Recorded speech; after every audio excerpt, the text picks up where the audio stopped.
got a condo in Manhattan. Ay, good morning po. Pa-insurance lang po.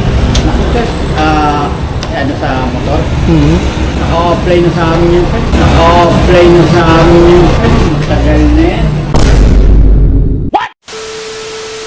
Good morning mga kapasdib. Magandang araw sa inyo. It's me, Papa Joe. So today it's Rehistro Day. Tanghali na tayo. Pero pakiwari ko konti lang naman tao. Medyo na-miss ko yung ganitong content. So let's go. Tignan natin kung ano nga ba yung mababago ngayong Rehistro Day. Chip! Hi ma'am! Good morning po. Ayan, dalawang socks na ORCR. Pero sa akin ginawa kong tatlo. Pangit yung printer ko ngayon. Naninilaw. Hey ma'am, good morning po. Rehistro? Emission lang, okay lang po? Opo. First step, cashier, bayad na. Next step, emission. So hindi tayo dito nagpa-insurance kasi lalabas tayo. Sa Suba na tayo magpapa-insurance. Sabi sa'yo, mas maganda pag ganitong araw. Swerte. Okay. Ito po.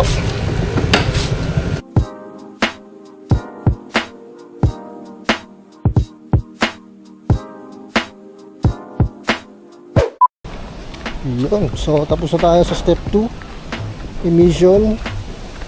Step 3, insurance. So, yun nga. Gaya na sabi ko kanina, hindi tayo magpapa-insurance dito. So, dun na tayo sa Cebuana. At yun, sa mga nagtatanong mga kapasitib, no, yung emission testing o yung emission smoke test is valid siya for 3 months. 3 months siyang valid. So, kung halimbawa gusto nyo magpa-change ownership, valid siya for 3 months. Ayan. So, sige, labas muna tayo. 15 minutes later. So, huwag kalimutan ang dislike. Puso ang nakawan.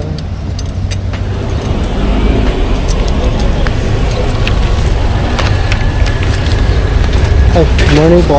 Pa-insurance lang po. Sir, ano sa motor? Mhm.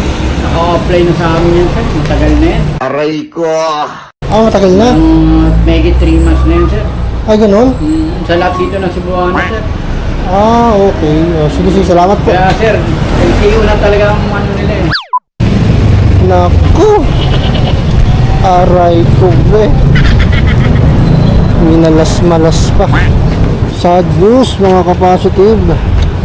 Hindi na raw pala nag-i-entertain or nag-service ang Cebuana sa mga insurance. Yun ang bago ngayong taon. Real talk lang ha. Mahal kasi ng 200, I think. Parang mga ganun.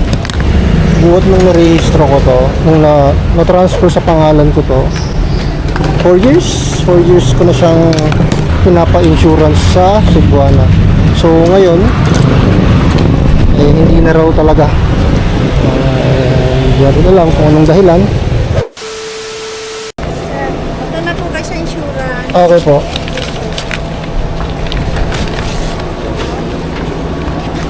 Nakapila kayo, sir? Hindi na. Bibigay lang.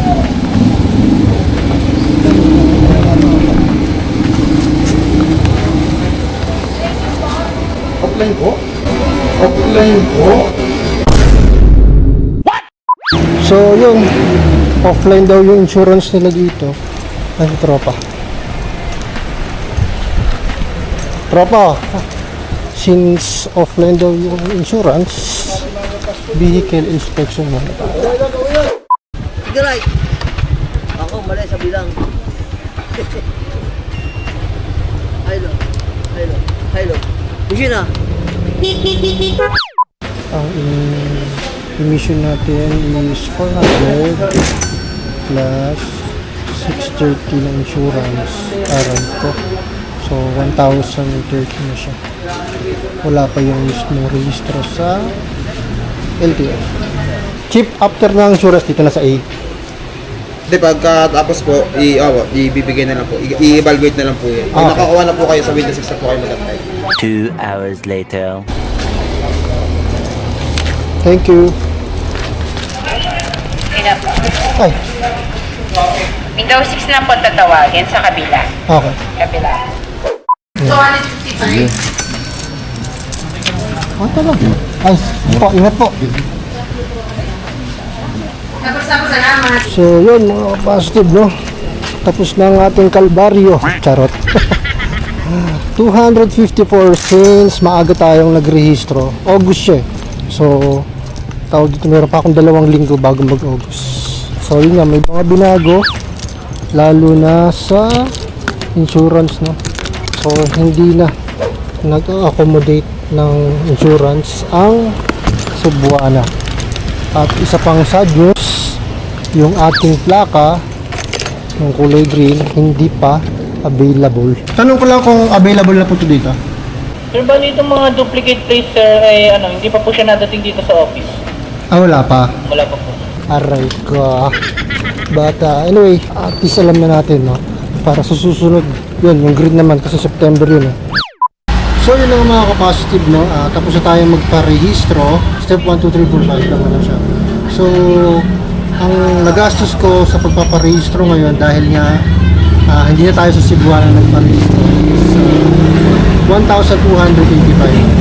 Kasi 400 sa emission, 630 sa insurance at 255 naman mismo dun sa registro.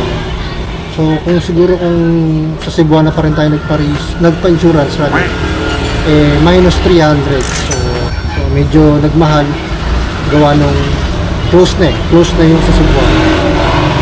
But bottom line, okay na, rehistrado na yung motor natin. So pwede na ulit tayong lumayo. Saan meron ano dito, te? Checkpoint. Saan may checkpoint dito? Oh, yaman na, no? Thank you.